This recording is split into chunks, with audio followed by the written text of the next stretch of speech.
Buenas noches. ¿Qué tanto usted dice que alguien se calceteó para decir que no llegó a una cita? ¿O que peló el cobre porque dejó ver sus verdaderas intenciones? ¿Ha ido a sus abuelos decir mérmele? ¿Por qué las personas de izquierda son mamertas? En el 2012, el Instituto Distrital de Patrimonio Cultural de Bogotá publicó el primer Bogotálogo, un diccionario de usos, desusos y abusos del español que se habla en la capital y también en varias ciudades del país. Hoy hablamos con el autor de la tercera edición de este diccionario, Andrés Ospina, un escritor rolo obsesionado con el pasado y la historia. En el segundo bloque nos acompaña el periodista Pablo Correa, quien durante más de 10 años cubrió para El Espectador una sección apacible, ciencia y salud, apacible hasta que llegó una pandemia. ¿Cómo fue cubrir un evento que no pasaba hace más de un siglo? ¿Qué implica hablar de ciencia cuando tanta gente cree en teorías de la conspiración? Aquí arranca Zona Franca.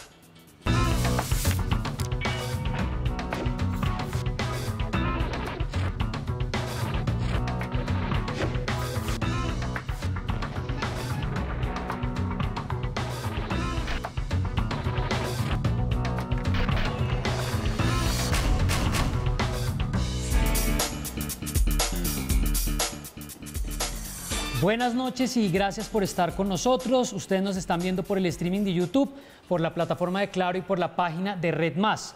Estoy aquí hoy solo, pero no vayan a pensar que le corrí la butaca a Pacheco. ¿Pero qué es correr la butaca? Miremos a ver.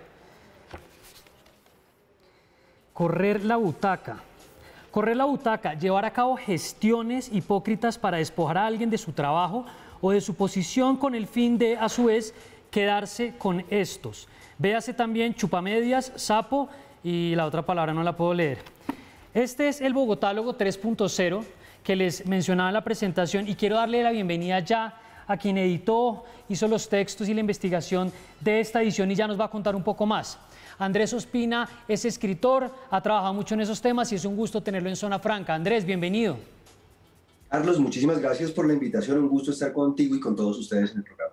Bueno, empecemos por esta joya. La verdad, tengo que decir que nunca había visto las otras ediciones. Me encontré esto en una tienda de pura casualidad y pues quedé embelesado leyendo, viendo tantos términos que combinan definiciones técnicas, también un humor negro, investigación histórica. Háblenos un poco del Bogotálogo. Bueno, el Bogotálogo es un proyecto que ya viene cumpliendo más de una década a cuestas, lo estamos trabajando desde 2009. Con el Instituto Distrital de Patrimonio Cultural y la pretensión del libro es acercarnos a la forma como nos hemos expresado en Bogotá a través de la palabra, bien sea oral o escrita, en distintos años. Entonces, la práctica de Bogotálogo ha sido ir yendo de lugar en lugar, de personaje en personaje, de generación en generación, cazando palabras, entrevistando gente, buscando algunos recortes en hemerotecas y demás, y pues ya van 10 años o más de este libro que salió por primera vez en 2012, que empezamos a trabajar en 2009 y aquí estamos con una tercera edición. Ya vamos a hablar a fondo del Bogotálogo, pero la pregunta que sigue ahí es ¿por qué es usted la persona que está ahí? Porque a mí no me parece casualidad que sea usted quien está liderando este proyecto en esta edición. ¿Por qué nos habla un poco de usted y seguimos con este proyecto? Bueno, porque soy yo, supongo que porque tengo una inclinación especial por el pasado, un tema que me gusta mucho, tengo un afecto muy especial por el castellano y por el lenguaje, bien sea oral o escrito, y también, obviamente, porque soy bogotano y me interesa mucho mi ciudad en pasado. Entonces, pues he tenido la fortuna de hacer parte de este proyecto. Esto fue una convocatoria que se hizo, yo presenté un plan para hacer una investigación que fue favorecido y pues afortunadamente se ha construido una relación bien amigable con el fondo editorial del Instituto Distrital de Patrimonio Cultural. Entonces me tocó en suerte, cosa de la que estoy sumamente contento y además pues que me siento honrado de ejercer esa posición. Sí, vamos a empezar a compartir con la gente algunas de las palabras que seleccionamos, pero pues realmente recomendaría leerlo todo y vamos comentando algunas cosas. La más común que se oye tanto hoy, que además la mencionaba al comienzo del programa, mamerto. Ya vamos a tener en pantalla una definición de qué hablamos cuando hablamos del mamerto. Intelectualoide. En su acepción original, el término fue empleado para aludir a los miembros del Partido Comunista Colombiano. Dice más cosas el diccionario sobre mamerto, pero ¿agregaría usted algo más? Sí, agregaría que originalmente Mamerto salió de una anécdota en principios del siglo XX, cuando un personaje llamado Filiberto Pinzón, que era de una de las colectividades comunistas, una era maoísta y la otra era de la línea marxista. Entonces había dos partidos comunistas, el Partido Comunista de Colombia y el Partido Comunista Colombiano, que tienen nombres muy parecidos. En una de Típico de las la izquierda. colectividades estaba Filiberto Pinzón y él pedía que no lo compararan con los demás, no, era al contrario, perdón, estoy contando mal la anécdota. Había un personaje que era Gilberto Vieira, un personaje del Sí, Partido Comunista, que alguna vez se sintió muy ofendido porque lo estaban comparando con sus rivales de la otra colectividad comunista, y como muchos se llamaban Alberto, Gilberto y terminaban en Berto, la palabra mamerto surgió como una suerte de extensión de eso. Entonces él dijo, no quiero que me comparen con Gilberto, ni con Filiberto, ni con ningún otro mamerto. Pero en mis tiempos mamerto no tenía una connotación política. En mis tiempos, cuando yo estaba en la universidad, yo llamaba mamerto al que oía música de Silvio Rodríguez, al que tomaba canelazo, al claro. que olía o prendía palos de santo, lejos de tener la connotación política hoy polarizada que tiene. En mis tiempos era algo más amigable, quizá un tanto más costumbrista de pronto. Sí, es cierto. Los que ponían Silvio Rodríguez y calentaban a veces algún vino o alguna cosa. Y después yo creo que con la llegada del castrochavismo, el urismo, volvimos a aterrizar en la acepción, digamos, más despectiva de Mamerto. Que interesante que en el origen además hay como una tensión muy típica de los movimientos de izquierda. No quiero que me asocien a este ni a este. Para no quedarnos solo en ese espectro, vamos al otro. Vamos a ver Godo. Godo, pues que está asociado hoy en día a los conservadores y a la gente de derecha, miembro del Partido Conservador Colombiano, individuo de ideas anticuadas. El origen del término se remonta a la llamada Guerra de Independencia, al ser el mote utilizado para referirse a los realistas, defensores nativos de la monarquía española, dado que la expresión chapetones era empleado tan solo para aludir a los nacidos en Europa. ¿Qué agregaría usted a la expresión Godo, Andrés? No, que yo creo que la godarria es importante. De todas formas, hay algo de valioso en el conservatismo. Quizá el problema del godo extremo es cuando se convierte en alguien intolerante, de pronto quizá, cuando se convierte en alguien incapaz de aceptar otra idea, pero lo godo no necesariamente es despectivo, no creo. Y de hecho, mucha gente, así como muchos nos declaramos mamertos, muchos se declaran muy honrosamente godos. La godarria. Dejemos parqueadas algunas palabras porque tengo otras cosas para retomar ahí. El proyecto empezó en el 2012, solo para tener una idea de cómo ha venido evolucionando. Cuando usted se involucra en esta etapa, ¿era así de grande el volumen? ¿Había menos palabras? ¿Cómo era el proceso de llegar a esa investigación, de combinar, como decía, ese tono a veces un poquito cínico, pero a la vez histórico y con un buen humor? Cuéntenos un poco sobre eso.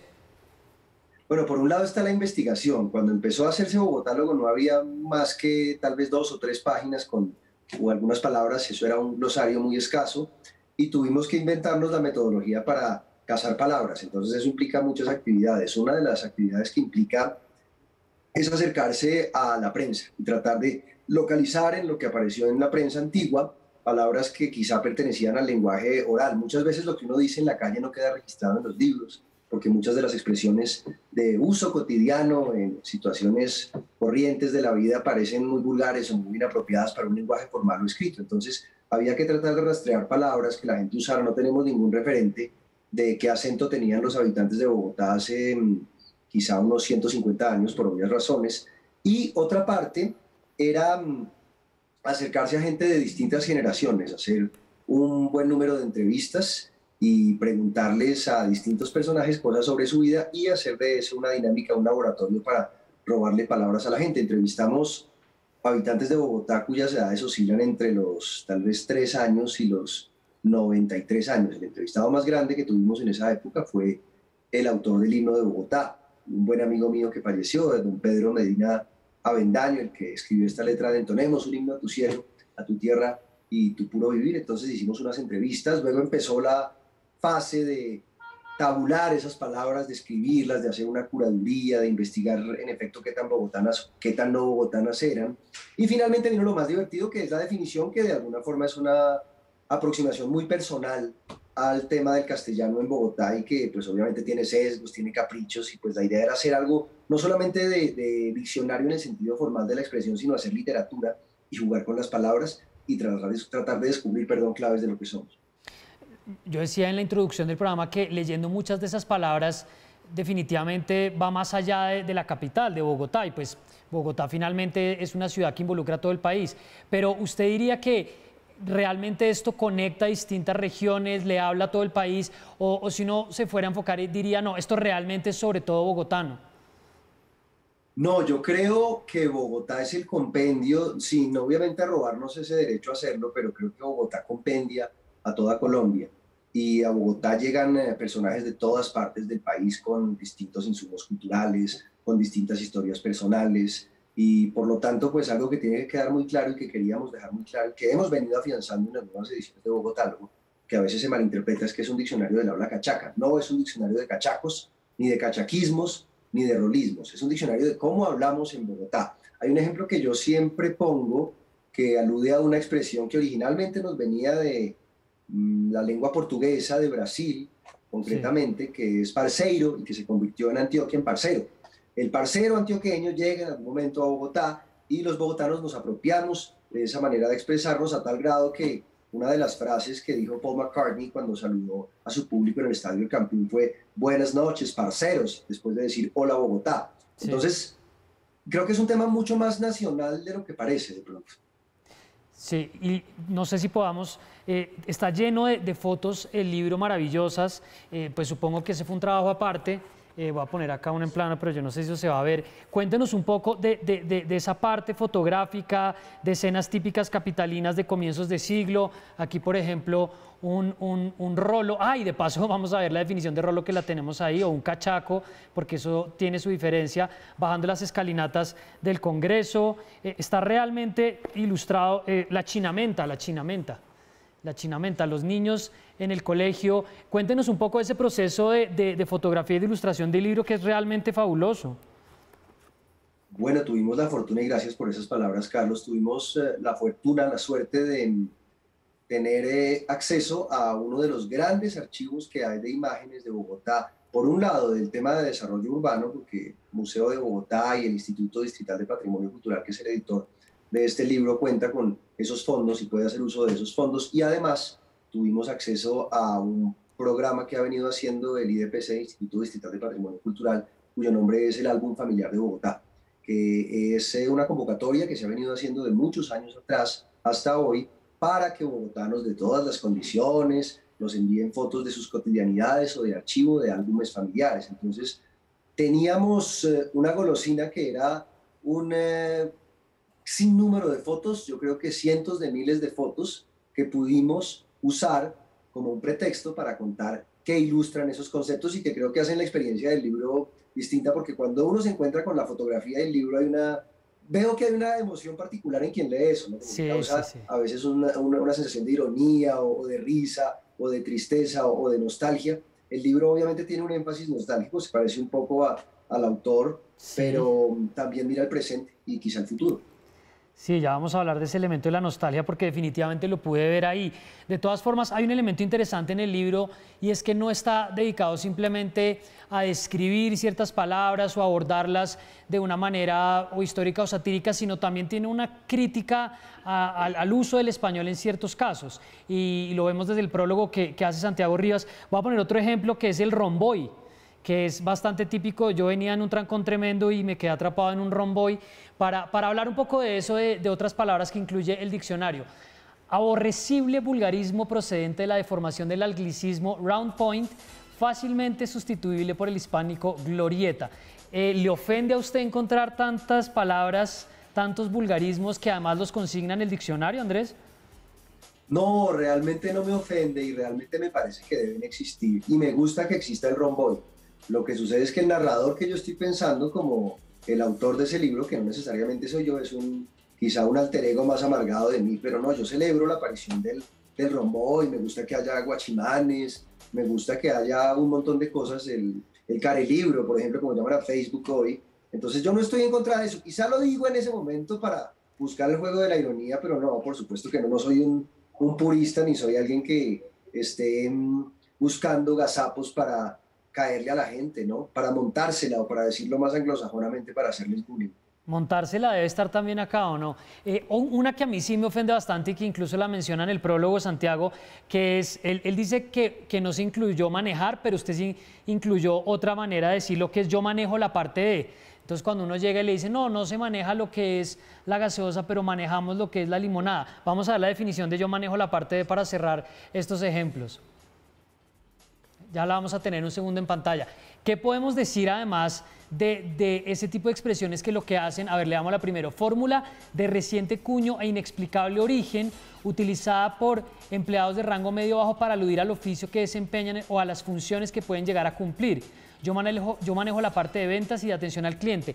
¿Por qué en Bogotá, y yo no sé, uno tiende a pensar que esto es solamente nosotros, tendemos a veces a emplear fórmulas para lucir un poco más formales, para decir las cosas eufemísticamente, pero al final lo que hacemos son unas construcciones larguísimas como esta? Yo siento que es un afán por no disgustar al otro, quizá. Yo creo que los bogotanos tenemos mucho miedo de ofender al prójimo y tenemos mucho miedo de obrar de una manera más directa. Entonces creo que nos arropamos en esos eufemismos, en esos términos y empezamos a decir una cantidad de cosas. Una muy típica, por ejemplo, de call center, que no entiendo por qué sucede. Cuando alguien llama de un call center, lo primero que te dices, el día de hoy te estamos llamando para ofrecerte, el día de hoy. O sea, basta con decir hoy, nos ahorramos quizá unos segundos de conversación y es mucho más fácil comunicar las cosas así. Y ahí encuentra uno una gran cantidad de sobrecorrecciones, por ejemplo, la gente que se opone a que uno diga poner y que dice colocar en lugar de poner. El poner entró en crisis, ¿no? Ahora que cierta expresión es no, ahora es una marca de clase. Nadie acepta ahora el poner y ahora todo está situándose, colocándose. A mí en particular sí me genera un poquito de incomodidad. Nosotros manejamos aquí lo que son los comerciales, Andrés, entonces acompáñenos otro rato, ya regresamos, ustedes tampoco se muevan.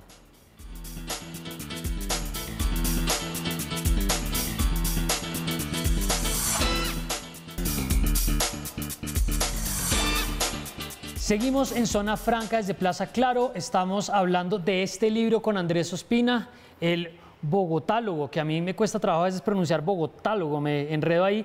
Y para cerrar, una palabra más que aquí con los de producción estamos mencionando, que es el de rolo. Rolo, rola, porque cuando uno va a otra parte le dicen, usted sí es muy rolo, y pues sí, es verdad, no puedo ocultar que soy rolo. Gentilicio de tinte despectivo con el que el resto del país suele referirse a quienes deben su origen a la bella ciudad de Bogotá. Ahí también hay una reivindicación de Bogotá, eso me parece maravilloso. Pero también le dicen mucho rola a la gente del centro del país o cachaco. ¿Qué diferencia hay ahí, Andrés? Bueno, originalmente el rolo era el bogotano, no hijo de bogotanos, es decir, el bogotano que no era raizal. Por ejemplo, yo soy un rolo, ninguno de mis padres es bogotano, entonces yo soy un bogotano adoptivo, digamos, trasplantado genéticamente acá, pero no soy un bogotano en el sentido puro de la expresión.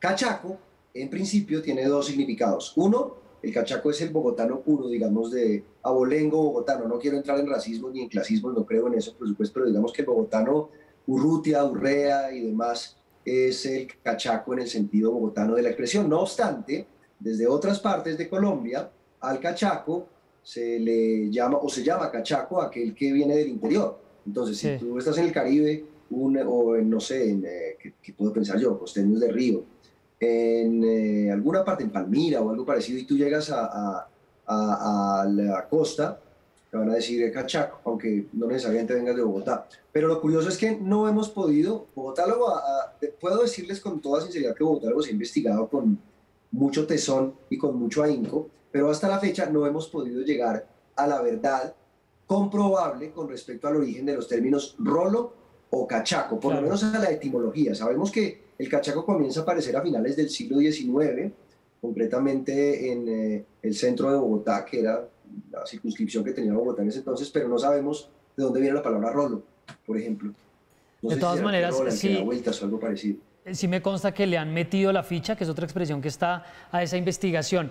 Pues Andrés, este libro definitivamente lo recomendamos, es un trabajo tremendo el que han hecho varias alcaldías y el Instituto Distrital de Patrimonio Cultural para preservar esto y para adaptarlo a los tiempos y mostrarle a las personas esto de otra manera. Viene con unas cartas muy bonitas que se me quedaron en la casa, con algunas de las expresiones que están acá incluidas. Y esto me conecta con una cosa que usted decía, y es la nostalgia que puede haber, que se refleja en algo de su trabajo. Usted ha hecho cosas en canales públicos, en canales educativos, y uno ve muchas veces como el fondo donde está usted, acetatos, máquinas de escribir. Cuéntenos un poco esa relación suya con el pasado y esa idea de una nostalgia que siempre está presente en muchas de las cosas que usted hace y que nosotros vemos, por ejemplo, en Twitter.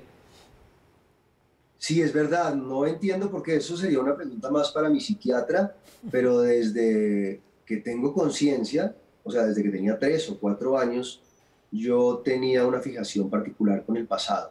No entiendo por qué. Tengo un fetichismo, un interés por el pasado, creo que es algo que se debe considerar con más cuidado y es algo que ha atravesado toda mi obra hasta el momento. Casi que todo lo que he escrito, en realidad, ha tenido una relación muy cercana más con el pasado que con el presente que me rodea. No sé por qué sucede, pero lo disfruto y me parece también que el pasado es una manera de descubrirnos en aquello que hemos sido y quizá de no repetirnos en el error, con el cliché este de que uno está condenado a repetir aquellas cosas que no conoce de la historia propia. Creo en eso, pero además me entretiene mucho quizá dar un viaje a otros espacios, quizá sentir que estoy viajando en el tiempo, quizá alejarme de este entorno que tengo a veces y que es tan tosco, y eso me lleva al pasado, pero la verdad no tengo una explicación con respecto a ese interés, no la he podido encontrar. ¿Y en qué, pero en qué época le habría gustado vivir del pasado? Me imagino que eso lo tiene más o menos resuelto. Hay muchas, me causa mucha curiosidad, como a muchos habitantes de Bogotá, por ejemplo, el 9 de abril de 1948, pero también me hubiera gustado vivir en tiempos bíblicos. Y no es una alusión a Bogotá, me hubiera gustado quizá conocer a Moisés, si acaso existió, o me gustaría ver cómo era esta sabana de Bogotá hace 700 años, cuando todo lo que nos rodea seguramente era campo.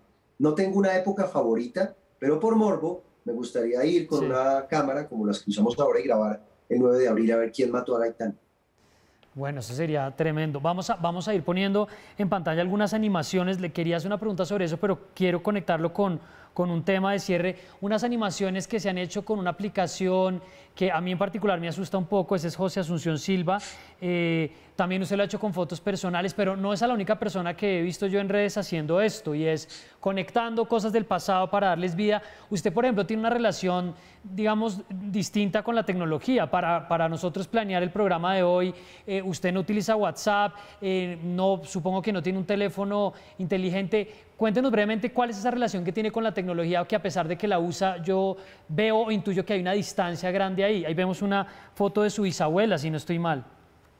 Esa era mi bisabuela Alicia, que para mí también fue muy impresionante, y coincido contigo en que puede llegar a ser bastante acojonante y asustador ver a esos personajes que uno no conoció moviendo los ojos y hablando.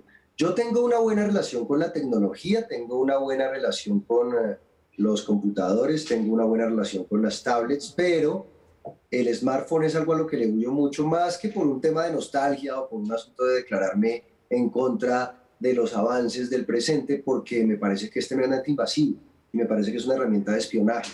Entonces le tengo pánico a eso, pero me gusta divertirme con estas aplicaciones. Por ejemplo, esto que estamos viendo de José Asunción Silva, o de mi bisabuela que vimos hace un rato, o de mi abuelita que vimos hace otro tanto, es una labor totalmente ociosa. Es decir, y además aprovecho este espacio para decirlo porque mucha gente quiere hacerlo. Hay una aplicación y también funciona en línea que se llama MyHeritage, y ahí uno encuentra esa posibilidad de cargar una foto, ojalá de alguien que ya no esté o que no hayamos conocido, y ponerla a parpadear y a mover. Son cosas que hace la inteligencia artificial. Entonces, de manera ociosa, yo empiezo a tomar todo lo que tengo escaneado de fotos familiares y trato como de reencontrarme de alguna forma con antepasados míos y con seres a los que admiro, pero realmente eso no tiene mayor mérito, aparte obviamente de lo creepy. No estoy utilizando bogotanismo, estoy utilizando un anglicismo de lo creepy, que es uno ponerse a buscar algo como eso, ¿no? O sea, animar a alguien, ¿no? Pero esto me hace pensar que estamos muy cerca del momento en que vamos a poder hacer montajes terribles. Ahí la tecnología está importunando. Tengo que decir que me da envidia, no, si tiene que contestar, por favor, me da mucha envidia que usted no tenga WhatsApp. Eso tengo que decir, y ese teléfono está clásico. Pues Andrés, me tengo que ir, pero quiero dejar mencionar una cosa muy rápido de los libros que usted ha escrito. Yo leí una novela que usted hizo, una novela histórica sobre Jiménez, sobre el gran cronista judicial de comienzos del siglo pasado, y también hizo una sobre Chapinero. ¿Está trabajando en algo relacionado con estos temas? Rápidamente, como algo sobre su obra para cerrar, que me parece que se conecta con todo esto. Sí, estoy trabajando en algo, todavía no tengo claro para dónde voy. Espero que sea algo lindo y espero que no sea en Bogotá, para salir un poco del cliché. Pero creo que a muchos creadores de nuestra generación, y cuando hablo de nuestra generación hablo de toda la gente que está viva en este momento de la historia, tenga 20 años o tenga 80 años, nos corresponde quizá la labor de atar un pasado con un futuro, y eso es interesante. Entonces pienso que en la escritura una veces puede hacer las veces de medium para unir un tiempo con otro, para armar fichas de un rompecabezas que es la historia, y también pues para ofrecer una experiencia de entretenimiento a la gente, y creo que pues de eso va mi literatura, que ha tenido en materia de ficción una novela que se llama Chapinero, que es una novela contada por varias voces en distintos momentos en la historia de un barrio. Está Jiménez, que es la historia de José Joaquín Jiménez, un periodista real que existió en Bogotá y que me llevó a buscar en archivos familiares y demás. Y hay otras cosas más, he estado mirando pues también la literatura infantil, otro tipo de cosas, pero lo curioso hasta hoy es que el pasado me lleva. Tal vez me debo salir de eso, ¿no? Algún día sucederá, pero por ahora estoy anclado en ese pasado. De pronto una novela futurista, como el antítesis de esto. Pues, Andrés, lo dejamos para que pueda atender esa llamada urgente. Gracias por pasar por Zona Franca, de verdad, muy recomendado este compendio, este diccionario, y pues seguiremos charlando. Muchas gracias, Carlos, y un saludo para todos, estamos hablando. Bueno, conteste porque no debe tener contestador automático. Nosotros vamos a una pausa y ya regresamos.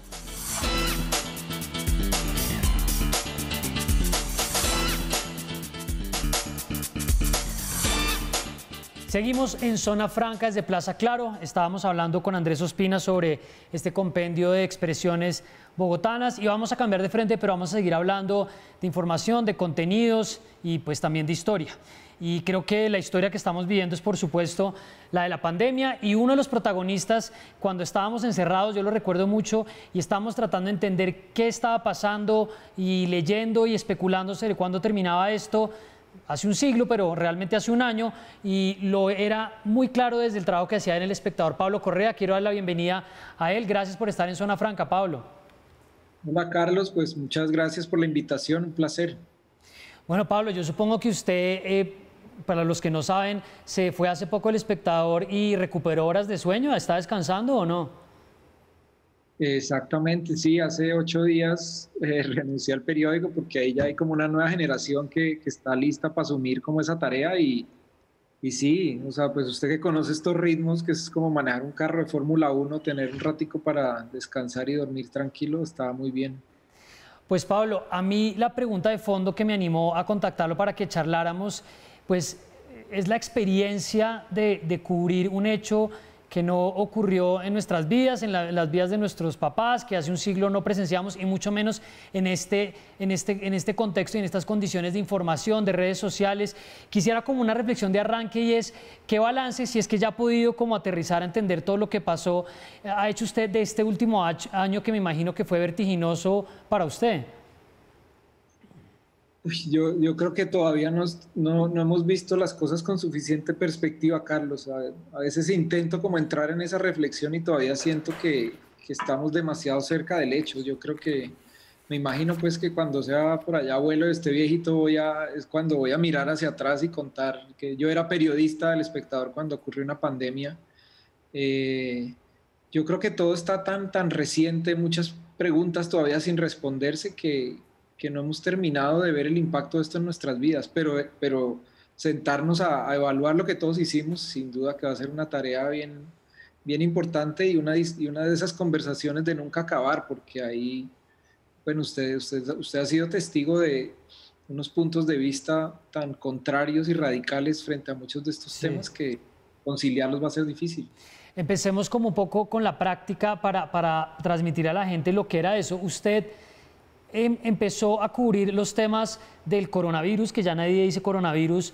¿En qué momento en El Espectador empieza a asomarse eso y usted empieza a tener conciencia de que eso probablemente iba a estallar, digamos, ya no como pandemia, sino como una carga o una tarea en la sala de redacción? Cuéntenos un poco del arranque.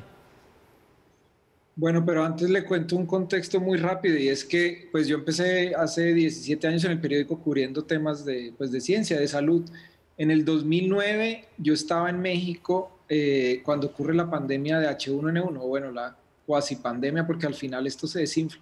Pero ese fue un momento para mí como de quiebre y una alerta que me quedó ahí en el cerebro, porque desde ese momento, digamos, para mí era muy claro que el día que apareciera de nuevo un virus altamente contagioso de transmisión aérea, ese es uno de los peores escenarios que podemos enfrentar, pues, los humanos, porque cuando es una bacteria que se transmite por alimentos, cuando es otro tipo de microorganismo, de alguna manera se puede contener. O piense en el virus del VIH, es un virus pues, peligroso que generó una pandemia tremenda, pero era de transmisión sexual, entonces digamos que sí, controlable, era un virus que se transmite por vía aérea. Entonces desde ese momento en mi mente siempre estaba que el día que aparezca una noticia de esto va a ser grave.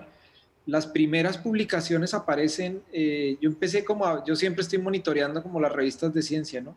Claro. Y ya en las primeras semanas de enero aparecieron como unos reportes chiquitos, y yo, digamos, el hecho así como tajante que tengo en mi mente y que está ahí pues en el archivo del Espectador es la última semana de enero. O sea, ahí como que dije, aquí esto se está poniendo grave, y ahí viene como una primera entrevista que hago para el domingo con la epidemióloga Zulma Cucunúa, claro, que ella muestra, pues, pone allí muy claro también lo que viene. Entonces yo tengo como ese momento ahí de conciencia a la vuelta.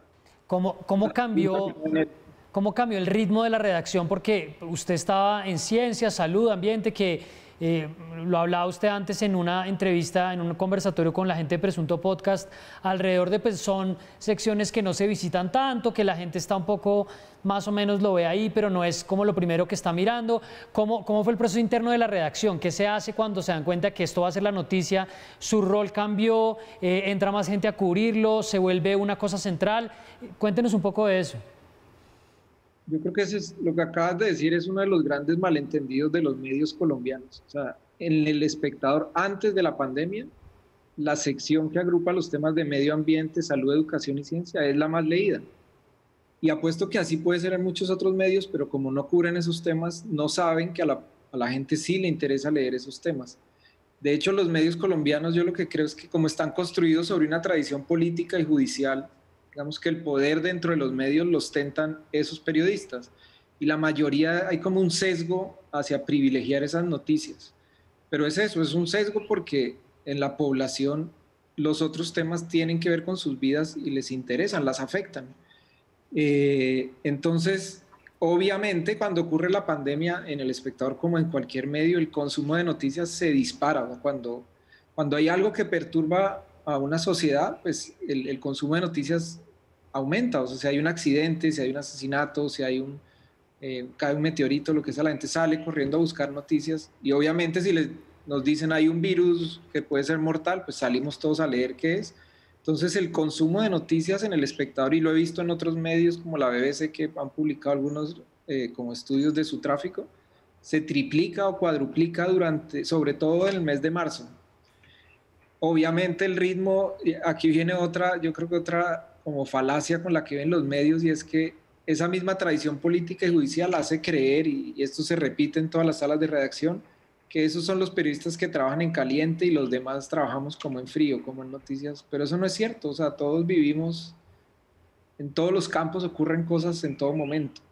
Entonces, obviamente se acelera el ritmo de una manera dramática. O sea, en mi sección somos 8 periodistas, pues de repente estábamos trabajando de 6 de la mañana a 10 de la noche, o sea, y no terminábamos, y me levantaba ahí otra vez, y luego vinieron unas 2 o 3 personas más a la sección. También hicimos como unos colaboraciones con gente externa que vino a apoyarnos, y bueno, eso fue frenético entre febrero y junio quizás. Ahí ya notamos que la atención de la gente por consumir esto pues fue bajando un poquito. Claro. Pues me parece que si estamos hablando ahora de salud, medio ambiente, creo que esto nos tiene que subir el rating, pero es un prejuicio definitivamente. Como yo estoy leyendo noticias de política, como yo estoy leyendo cosas judiciales, siento que la atención está ahí. Pero vamos a una pausa, espérenos un rato y seguimos charlando. Ya regresamos.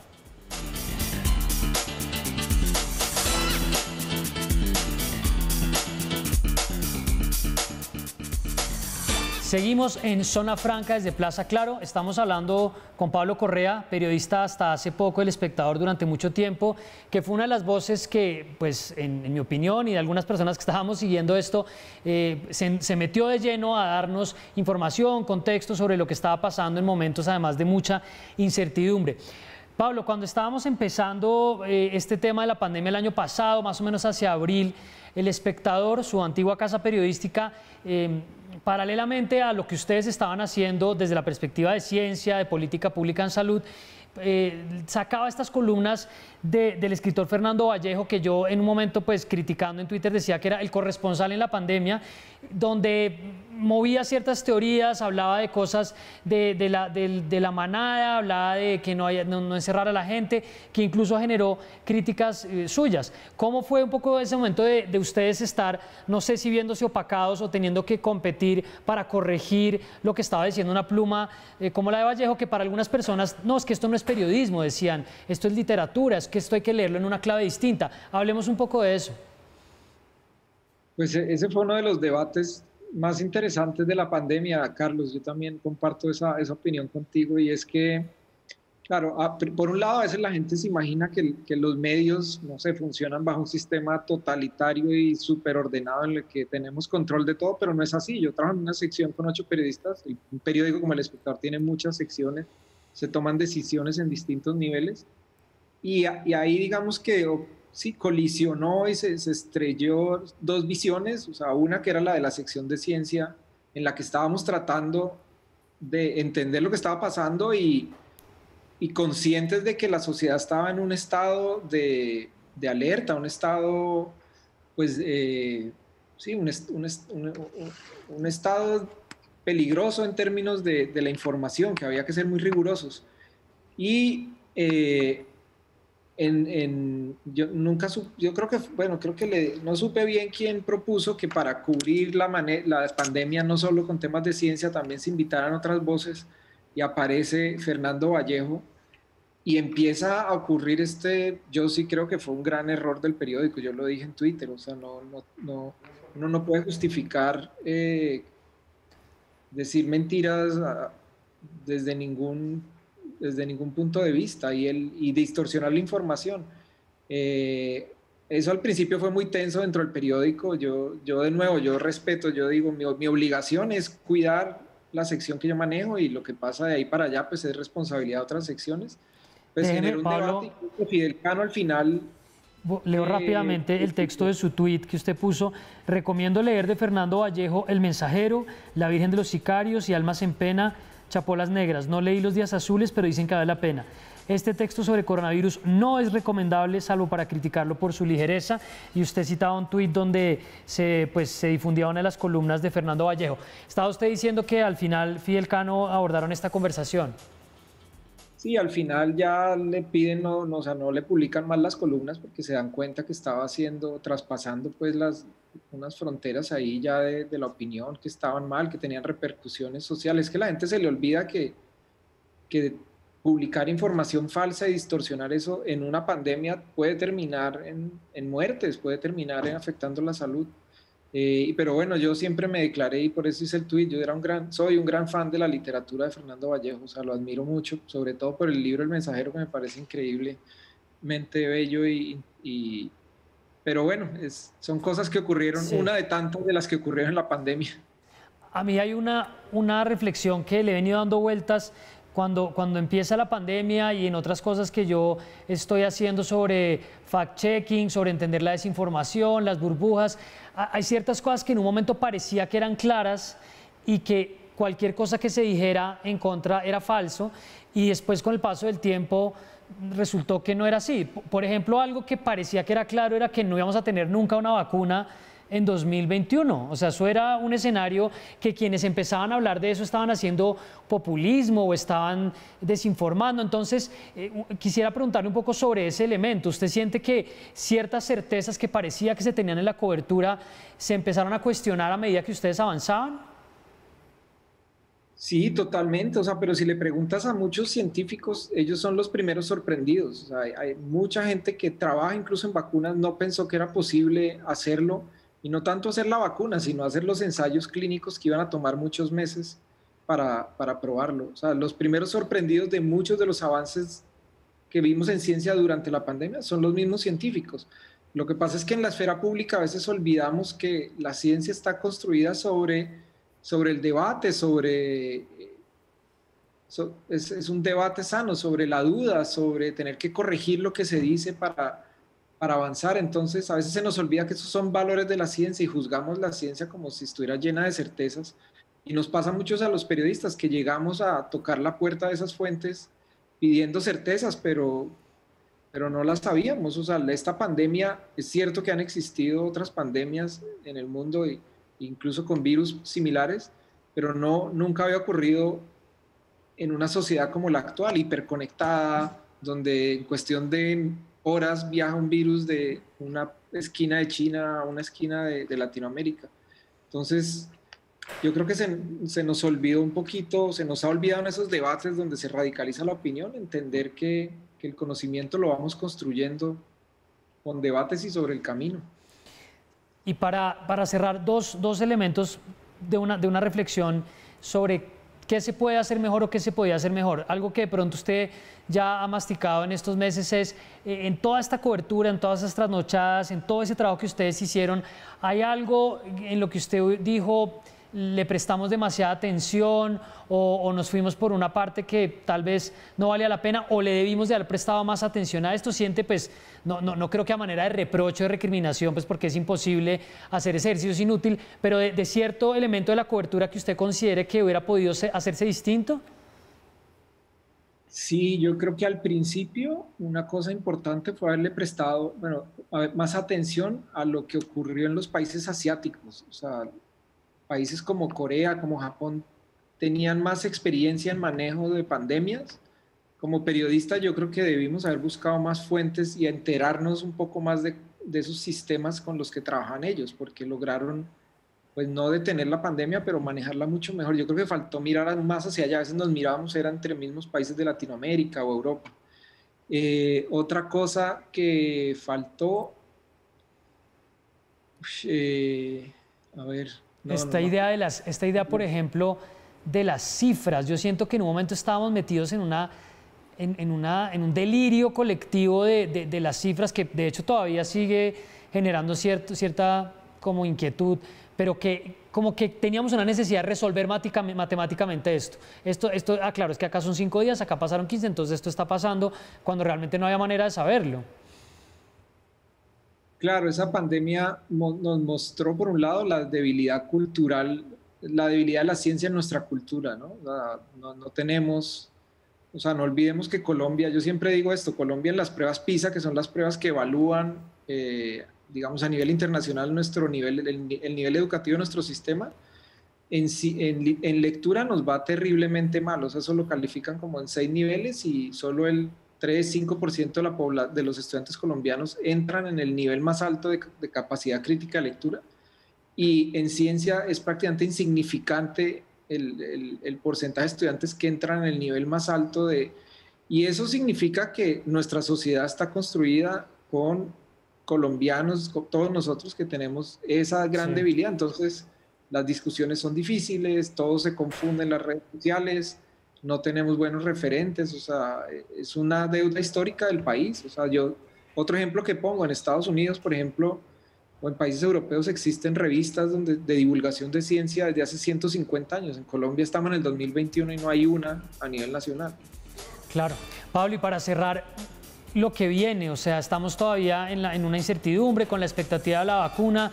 Si usted quisiera dejar un mensaje, una recomendación, ¿de dónde le gustaría que el periodismo pusiera el foco en lo que esperamos sea un proceso de recuperación de lo que había antes, de entender los riesgos, lo que viene? ¿Qué diría? Pues Carlos, yo creo que dos cosas. Una, la educación, o sea, es que de verdad es increíble la tragedia educativa que creamos y que seguimos creando porque los medios no tienen periodistas de educación, por ejemplo, nadie cubre educación con seriedad. Entonces, a pesar de que la educación es el sector en el que el Estado más invierte, en el presupuesto nacional la educación es el más alto, en los medios de comunicación no hay periodistas de educación. Y ahora se cerraron los colegios y a nadie, sí, están hablando y hay un movimiento, pero los periódicos no están abriendo con eso y es una tragedia, es una generación sin estudio. Y lo otro que también creo que ojalá los medios logremos fortalecerlo es que la pandemia por el coronavirus es una cosa así de chiquita, o sea, es insignificante comparada con lo que puede ocurrir con el cambio climático o la crisis ambiental.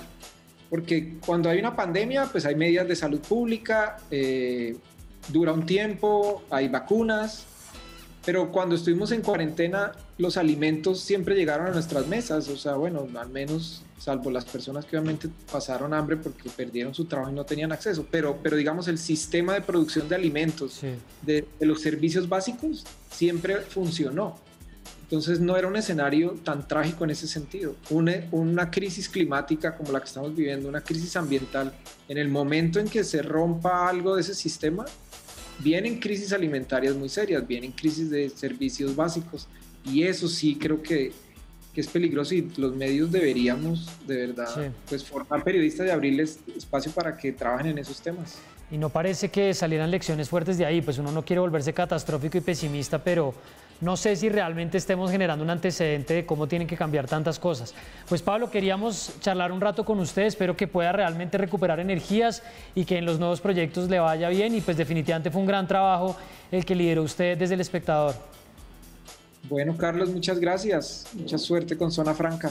Bueno, a ustedes gracias por estar con nosotros, descansen en estos días, nos seguimos viendo muy pronto. Chao.